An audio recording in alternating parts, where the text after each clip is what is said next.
What is up, everyone? Welcome back to Shaping Success Morning Coffee.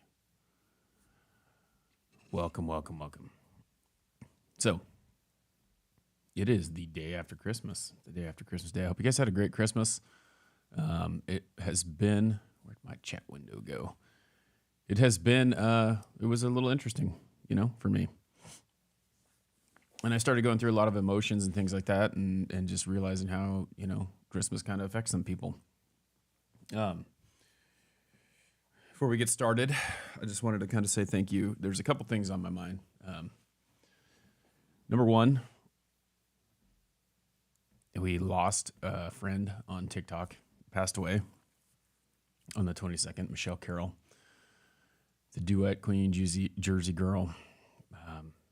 Friend of mine that I had met, through TikTok, and she's a great supporter. And the last year has been really tough on her, or was really tough on her. And I just got to hope that she is in a better place now. I think that it was really tough. She suffered from a rare form of muscular dystrophy. I started talking to her, and you know how like you can put on your profile on TikTok that you support this muscular dystrophy, or you can put whatever you want to support. And ever since I met her and kind of heard her story and talked to her and listened to her, she joined us on One Drink Wednesday. I think we were lucky. I was lucky enough to know her because like on the end of the end of her life there, she just kind of just had a lot going on. And with muscular dystrophy, your body just kind of shuts down, and lots of surgeries in there, lots of things trying to get, she never really let people know that she did tell it a couple times, but she didn't let people know that she lived in a nursing home and she needed 24-hour care, and she had a tough time. So she didn't deserve the way that she got treated there, but I think she's in a much better place now, and just glad to know her. So, yeah. Also wanted to thank Nikki, who is here on a daily basis and who helps me keep this thing going. We hit 2,200. It was really hard. It was a difficult task. It seemed like I didn't think I was going to get there. And I woke up on Saturday morning, which was the hope was that I'd get there by Friday. And we hit 2,200 on YouTube. But part of that is her doing the things that she does for me. She makes all the shorts for me. Well, I make the shorts, but she can make them now. I made her teammate yesterday because they just gave this new feature to me. But she goes through and does all the descriptions. And for those of you who don't know, YouTube's a really tough thing to break on. And you have to do all these things with keywords and SEO and all that stuff to get people to watch it. And you have to constantly be posting things and all that stuff. And I know that you don't see that this is something that I'm trying to do full time, but it is, but I don't have it, even though it's something that I'm trying to do full time, I don't have my full time to dedicate to it because I have a job, I have a family, I have a house I got to take care of. And this does not make a whole lot of money yet, but maybe it will one day. And as you know, and if you listen to the show, you know that a lot of times I talk about the very next short, the very next episode, the very next little clip could be the thing that blows it up. And I get people sometimes saying, well, you're just another white guy with a podcast, or just, like starting to talk crap about that and everything. And it's funny because it doesn't matter what they think. I have been doing this for 4 years. Year 5, like if you look at the seasons and things like that, year 5 will be starting, in the new year, which I haven't decided yet. One thing, like I'm going to keep posting episodes, but I'm not going to release. I have an interview in the bank. I've got one more I'm doing tomorrow. Got a couple more going. But I don't know that I'm going to release interviews. I'm going to keep doing it the way that I've been doing it lately. Like this morning coffee thing is just me practicing, just honing my craft, just getting there over and over again. Just a horse rancher over in TikTok. Good morning, my friend. Thanks for hanging out over there. But this is what it is me trying to just keep pushing and pushing and pushing and hoping that something just breaks free. But year 5's upon me, and I'm not going to stop. I'm going to continue to do the things that I do. And it's funny because we've talked about this a while ago, and I wanted to just kind of bring it back in because these morning coffees are me talking about some of the things that I went through. And Christmas was kind of a tough one, you know. It always has been for me. I don't know why. I can't quite figure it out. Because I'm kind of a little quirky sometimes when it comes to things. Yes, you do. You need to come hang out. We can talk about that. I know I've asked you to be on before, and I know you're a busy guy, but it would be really fun just to chat it up with you. Just a horse rancher. Great guy. If you guys haven't followed on TikTok, you should go follow me. All about lifting people up. I love it. But yeah, I mean, that's really what it boils down to. I mean, I have a tough time. I don't know what it is. I think that when I was a little kid, we used to have big family Christmases. Like we'd have Christmas Eve would be either like with my grandparents and my extended family, or Christmas Day would be one of the two. And so I have 3 brothers, and I've always just wanted to have them all in the one place at the same time. But it's been, my wife's a nurse. My older brother's wife works in healthcare as well. It's really difficult to get everyone on the same page. As we get older, you know, family members are starting to be a little bit sick. You don't know how long they're going to live, things like that. And it just makes it tough for them to be around. And so we tried this year to get everyone together in my side of the family. But it didn't quite work out. So I had my dad here, my little brother, my older brother had to hang with his family. And we just we did it that way this year. I think the biggest problem that I have though is like, I love my kids. I think we give them too much. And I think that I struggle with the fact that I don't think that they think things are as nice as they used to be. You know, I think that I think like you give them gifts and you feel like they just don't respect them or have the kind of, and maybe I'm wrong. You know, I mean, it's been a while since I've been 10 years old, but you sit there and you open their gifts, and seeing Nolan, my 2-year-old, open gifts was kind of fun, but he doesn't really get it. Like he opens up, he gets all excited, he sees it, and then he just kind of goes off and he does something different. And my daughter, as much as I love her, sometimes I'm like, she doesn't understand like money yet. And I've tried really hard to kind of explain it to her and how much things cost and all that. And she still just doesn't get it. So like we're buying these things and I'm just like, I woke up with 3 Christmas presents under the tree. She had way more. I obviously didn't get them. But I think that it should be more about family and hanging out and doing that stuff. And we just haven't had that. And then with that, a lot of stuff comes because people have different personalities, right? People think differently. People act differently. And, you know, my family, my little brother and I we get along. We just, sometimes there's certain things that we don't see eye to eye on. And then you start talking about it and you start thinking about like all the things that other people have going on in their lives and how they affect them differently. And it's tough because, you know, he's divorced. He's got 2 kids that live a long way away. He has a hard time getting in contact with them or being able to be around them. And that's tough on him.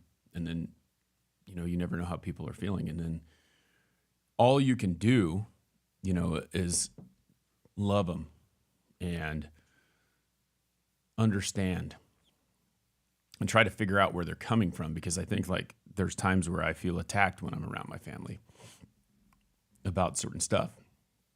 And it's just the way that they interpret things. It's just different. We've talked a couple times about like how, letting other people affect you, right? Well, this is a tough one with family because they walk in and they have these judgments that you can't really change, but you can't really get rid of your family, right? You can spend less time with them or whatever, but I don't really necessarily feel like that's the way to make things happen. Like I feel like I need to be around them and I can't be my normal, like, hey, this isn't going to work. You know, you can't do that type of thing. So then I have to go into this mode where because other people are down or because other people feel a certain way, it doesn't, you know, the truth about you, right? um, you know who you are. And so when someone says something about you and it's not true, you have two choices. Like you can go on attack mode and go right back at them, or you can just kind of ignore it. And I found that as I got older, like the ignoring is a little bit better for me. And I've also found that if you think about it, people are going to say things to you and you know the truth. And sometimes they're just saying it because they're having that type of reaction themselves, right? And I don't think you have to change. For instance, I have a few people who have alcohol and drug problems in my family. And sometimes you feel guilty because you don't have that issue, like wanting to have a drink, because you can control yourself, but they can't. So is it tough for them? And they don't expect you to do that, but I think you project that onto your own self. And then sometimes people accuse you of things that they don't really know, but they're feeling they're in their addiction and they want to be able to partake, but they can't. And so they pass it on to you. So it's a tough thing. So, that's kind of how holidays have been. I really wish that we can get together, The other thing I wish too is that my family and my wife's family, there are certain things that keep us from like getting together, like as a family. So it's kind of tough because like I want my wife's family to be there. I want my family to be there. I want this big giant thing so that everyone can sit around and enjoy the prime rib that we made or enjoy the turkey that we made and sit around and play cards and, so I don't know. I think that's what it is, but I think like this year I was a little bit better about it, but I still like yesterday. So, we had this big elaborate plan. So we did half of it. Like we made tamales on Christmas Eve. And it's funny because here's a bunch of white people making tamales. So I know that's like, whatever, that's kind of stereotypical, but you think about it, like here it is, here's all these people who make tamales. Normally we buy them. We go to the Mexican market, we buy them because they make them all the time. They know what they're doing. And it was really cool. We got to make tamales. And it's like, just because you're one ethnicity, I mean, we make Italian food all the time. Or you make all these ethnical foods all the time. And just because you aren't part of that doesn't mean that you can't do that.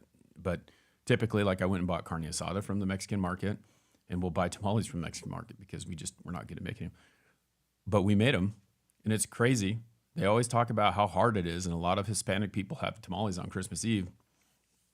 And they're like, oh yeah, we all get in this big old party where they're making like thousands of them. And it's funny because they make a lot. Like I think we made over 50.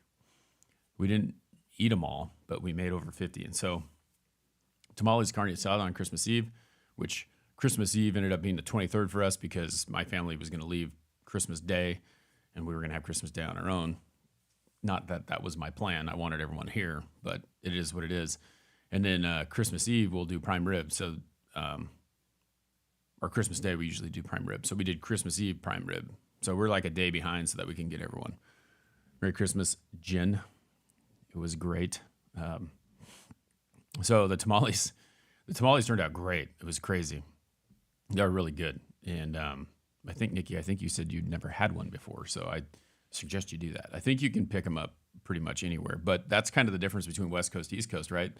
I don't know a lot about like East Coast traditions, but we're hanging out over here. And this is the population is, 25, 30% Hispanic in Idaho. And it's much more in California, up and down the coast. And so like Mexican food is a really big part of our culture on this side. But like when you don't have a whole lot of Hispanic people over on the other side of the country, because it's not in relationship geographically close, it's kind of crazy. So yeah, they were really good. Prime rib turned out awesome. I had issues with my barbecues because it's so cold here. I would just walk out and first of all, Apple Maps are never right. The weatherman is never right. There's this one guy in Idaho he actually lives in Oregon, but he predicts the weather for us and does a really good job. And my wife always talks about him, gushes that he got the prediction right, blah, blah, blah, blah, blah. and it's supposed to snow here, but Apple on your iPhone says, no, it's not going to snow. I just walked out the door and it's starting to spit some snow. So it's going to be snowing today. Pierogies, Philly cheesesteaks over in Pennsylvania. So we did that prime rib, and then yesterday what we were going to do is we were going to have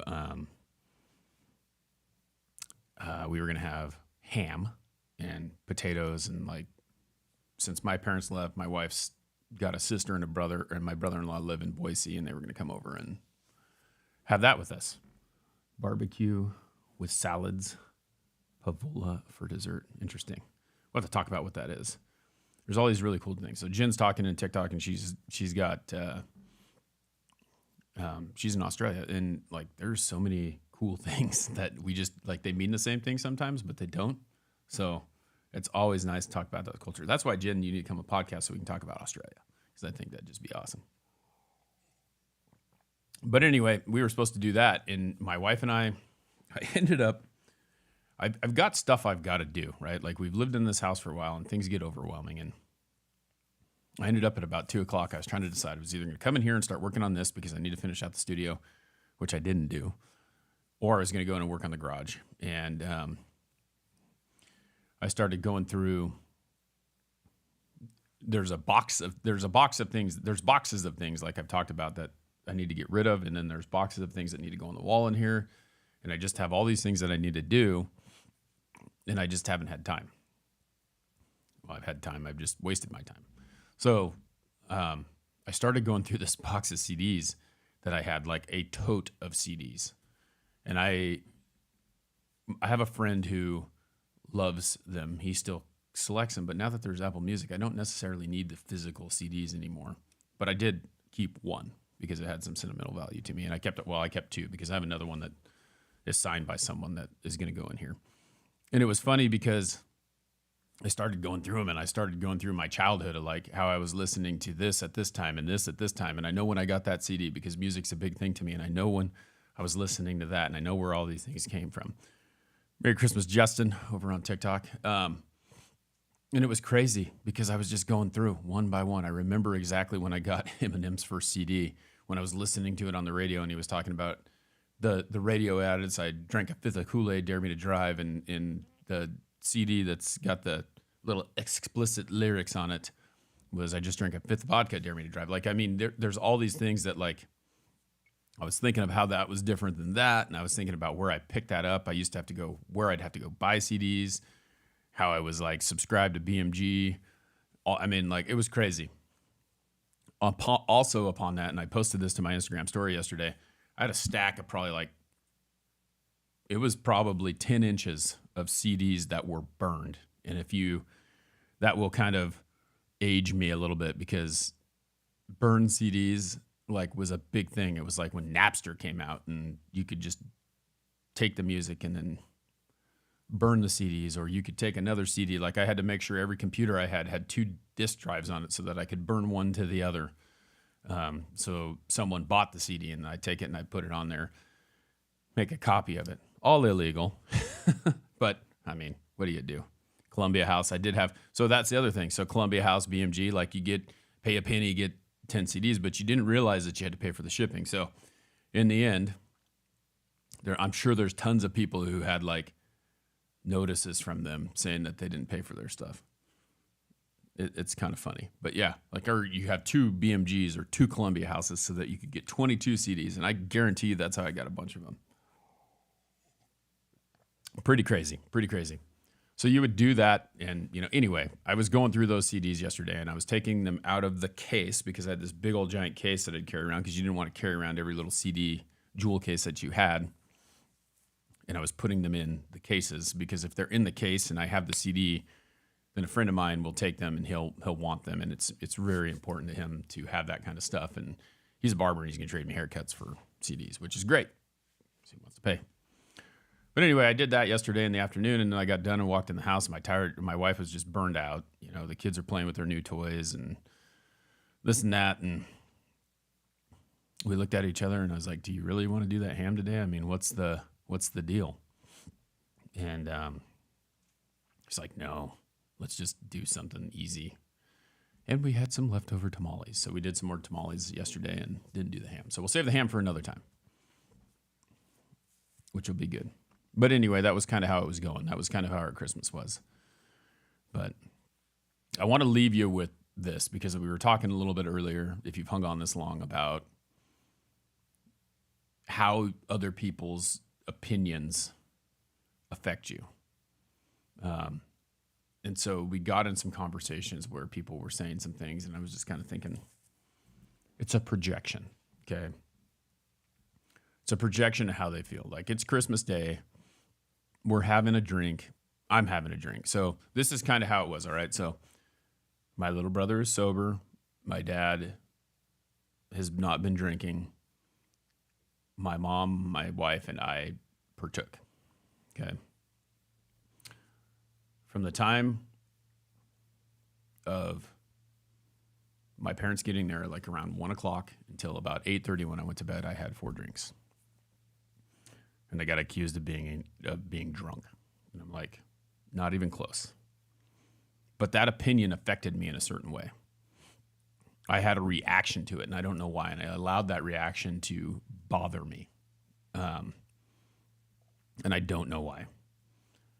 But that was kind of it. That was the reaction that I had. And I started thinking about it on a bigger level, not the reaction in my household, but on my life and how I let that stuff happen.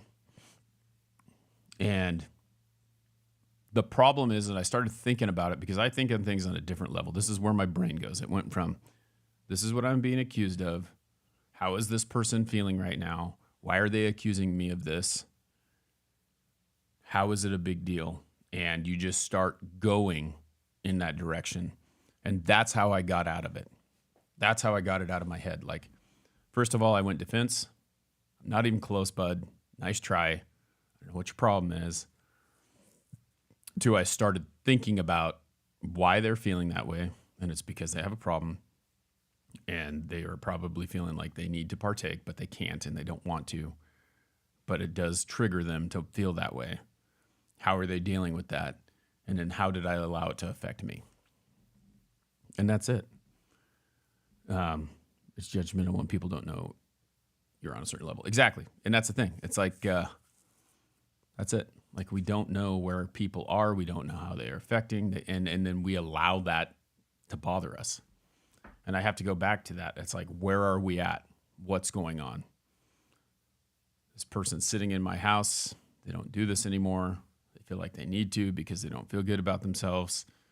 I have my 2 children running around. They don't have access to their children right now. Like, there can be all these things that are triggering the problem, with them. And I just started to say, you know what? I'm going to keep doing me because this is who I am. This is how I do things. I'm not going to allow someone else's problem to affect me. Now, does that mean that I don't have empathy for them? No, it doesn't, because I feel bad about the situation, but I also have to sit back and think, like, what did you do to make that situation? And what are you doing to make that situation better? I'm proud of this person because they have maintained, and that's what they need to do. And I just don't know if it's enough to say that. I do say it, but I don't know that it's enough. And that's a good one. Justin says, misery loves company. And that is exactly where it goes, because when people are judging you, when people are talking about you, sometimes they're trying to bring you down to their level because they don't like the height of your level. Like, yes, you're doing great. I'm not. What did we do to put the situation in hand? We need to bring this person down. Because if they're down, it's going to make us feel better. But in reality, it doesn't. It just adds fuel to the fire. So this is the quote of the day, and this is what I'm going to go with. Sometimes I read you more than one, but I'm looking at this right now. Don't let the behavior of others destroy your inner peace. And that's kind of where that situation is. You're at peace. Someone comes in, they try to tear it down and try to make you feel not at peace because they're not at peace. And it doesn't mean that you have to cut them out, get rid of them, not love on them. but you have to understand that you don't have to let it affect you the way that they're trying to make it affect you. So it's a tough one. It's not easy, and nothing that we talk about here is easy. But I tell you this, my life is ever changing, and every time I make a click one way, it's getting better. I'm feeling better about the situation. I don't let it bother me as much. I don't let what I'm doing be affected by what other people think. So keep turning that wheel. It might get stuck sometimes, and you might need to put a little WD-40 on it so that it'll keep moving. But you can do it. Move forward. Thanks again for everyone for being here. I know that I have a few subscribers on TikTok. It's funny. I know Nikki's on there, but looking at it right here, they put 0 up there, which that is not that, because I can look at it and see. It also says people buy subscriptions on there, which I don't see where that's at. Might be a new thing. Might be me not figuring it out. But thanks, Nikki, for subscribing to Patreon. Thank you for helping me get all these shorts out on YouTube. Awesome help. You do so much for me, and I appreciate it. Rest in peace, Jersey girl. I'm sorry for your passing. You're a great, wonderful person, and I hope you're in a better place. Until next time, I challenge you guys to find the shape of your success.